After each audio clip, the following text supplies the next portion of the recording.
Promise to do my best to do my This program is designed for volunteer leaders and parents of boys in a Cub Scout or Boy Scout program, as well as any individual concerned with the safety and well-being of youth.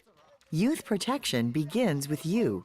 We appreciate you being a part of helping keep our youth as safe as possible. Adult volunteer leaders must complete this training and retake the training every 2 years to remain current. If your youth protection training is not current at the time your unit recharters, you will not be re-registered. After completing this session, which will take about 30 minutes, you should know and be able to identify the Boy Scouts of America youth protection policies, as well as follow reporting procedures for policy violations or suspected abuse. A special note about parents. Parents are involved in the protection of their children in a variety of ways, including being involved in their children's scouting activities. All parents receive important information concerning the scouting program, as well as its youth protection program policies, as part of their children's membership application. In addition, we strongly recommend all leaders encourage parents to take BSA youth protection training.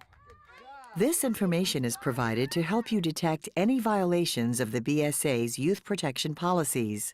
Every Boy Scout Council employs a full-time staff member known as a Scout Executive, who, along with other representatives of the Council, makes the scouting program known and available to chartered organizations so youth may have the benefit of the scouting program.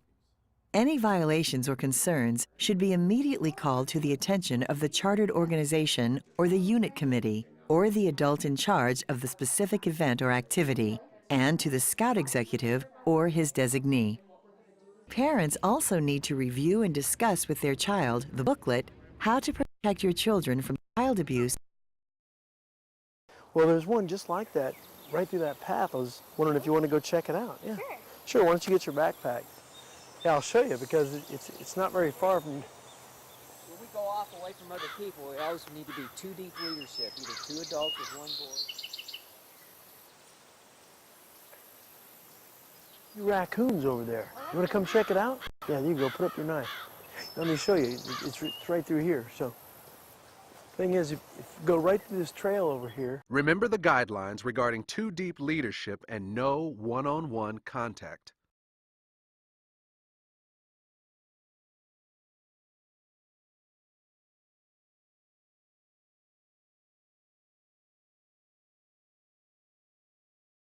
The next policy extends the respect of privacy to the use of cameras, imaging, and digital devices.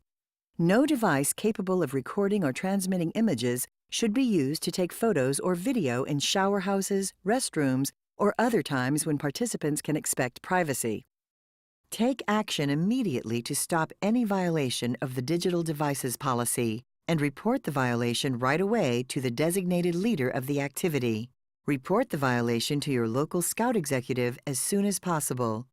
In addition, confiscate the device and give it to the designated leader of the activity or the local Scout Executive as soon as possible. Any leader receiving such a device should take steps to deliver it to the Scout Executive as soon as possible. Such action prevents the images from being deleted or uploaded to the Internet. The fifth policy applies to camping. And now a word about grooming, a technique used by molesters to gain the trust of a child. The process typically begins with apparently innocent touching, non-sexual hugging, pats on the back, massaging the neck. The molester usually seeks a child needing affection or attention and makes the child feel special by spending time with the youth, giving gifts, and in many cases, money. They may also offer the child rides to and from activities, which violates the no one-on-one contact policy. Once conditioned to the physical contact and emotionally connected to the abuser, the contact becomes more intrusive. Adhering to the no one-on-one contact and too deep leadership policies, even outside of scouting, will help prevent grooming and subsequent abuse.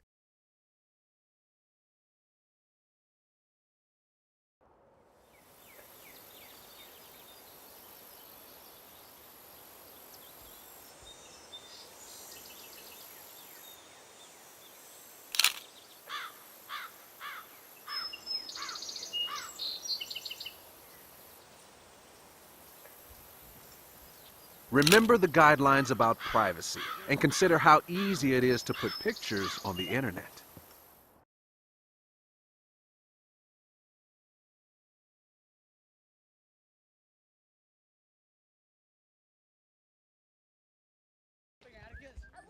In keeping with providing a safe scouting experience for all youth, hazing and initiations in all forms are prohibited in scouting and may not be part of any scouting activity.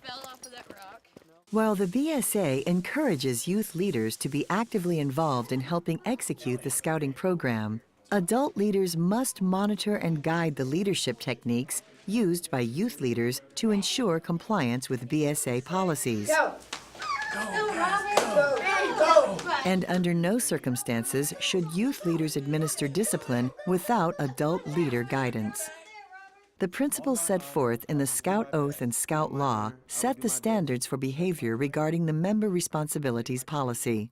Physical violence, hazing, bullying, verbal insults, theft, drugs, and alcohol have no place in scouting. Such actions may result in revoking a Scout's membership. While encouragement is fine, taunting or pressuring peers to partake in program activities with risk with which they are uncomfortable, including high adventure, should not be tolerated.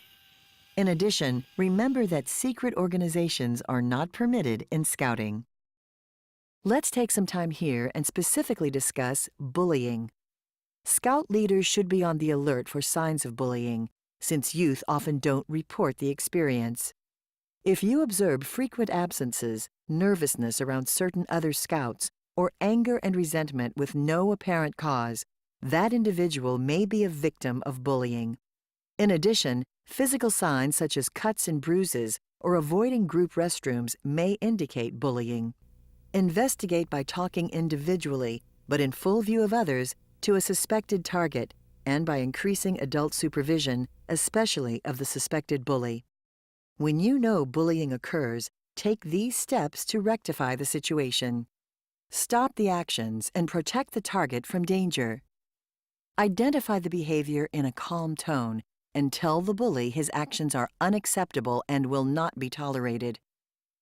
Talk to the target, explaining that bullies have underlying problems causing their behavior.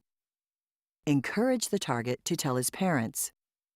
Talk to the parents of the bully, but avoid using the term bullying. Refer instead to the actual behavior that must stop. Convene a patrol leaders' council to address the behavior and brainstorm ways to prevent future bullying. Call for a committee meeting to address expectations and consequences to the bully and his parents. For serious incidents, call your local Scout executive. Always model kind behavior yourself, and let the Scouts know the Scout Oath and the Scout Law should be guiding their actions at all times. Technology has spawned other ugly forms of harassment, including cyberbullying, the use of computers, cell phones, or other digital devices to intimidate, threaten, and harm others. Tactics include spreading damaging gossip, sending hateful messages, and pretending to be someone else and posting harmful information. Ask your Scouts to report being cyberbullied to a trusted adult, even if they say they're afraid to do so. Encourage them to block messages or delete messages without reading them. If threats occur, parents should call the police. The final policy covers unit responsibilities. The head of the chartered organization or the chartered organization representative must approve the registration of all unit leaders. Adult leaders of scouting units have the responsibility to monitor the behavior of youth members and intercede when necessary. Gotta stay in bounds. Parents of misbehaving youth members should be informed and provide assistance in dealing with the misbehavior. Serious incidents should be reported immediately to the local Scout executive. Good job! Let's wrap up this session with a discussion of reporting requirements and how to deal with youth who come to you with allegations of abuse. Again, if you witness the violation of a youth protection policy, you should stop the violation immediately and report the incident to the person in charge of the activity and your local Scout executive as soon as possible. You must report to local authorities and comply with whatever regulations apply to your location.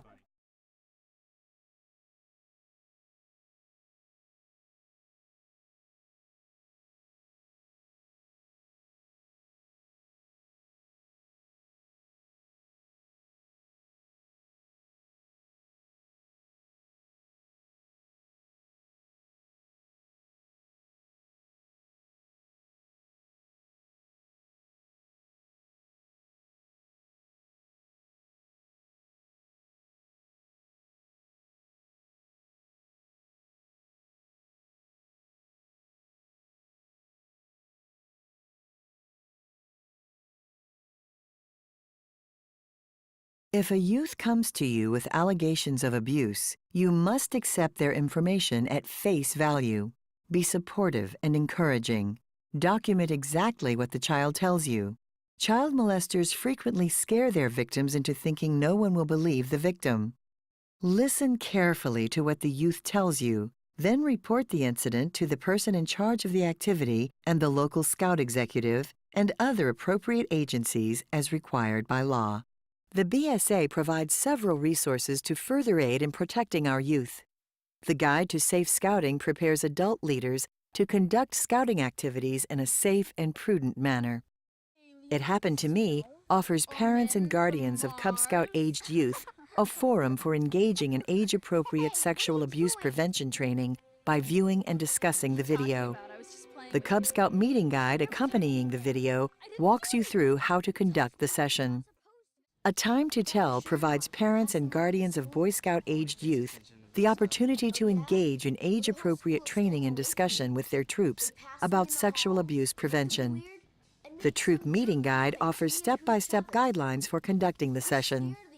Personal safety awareness teaches venturers ways to protect themselves from abuse.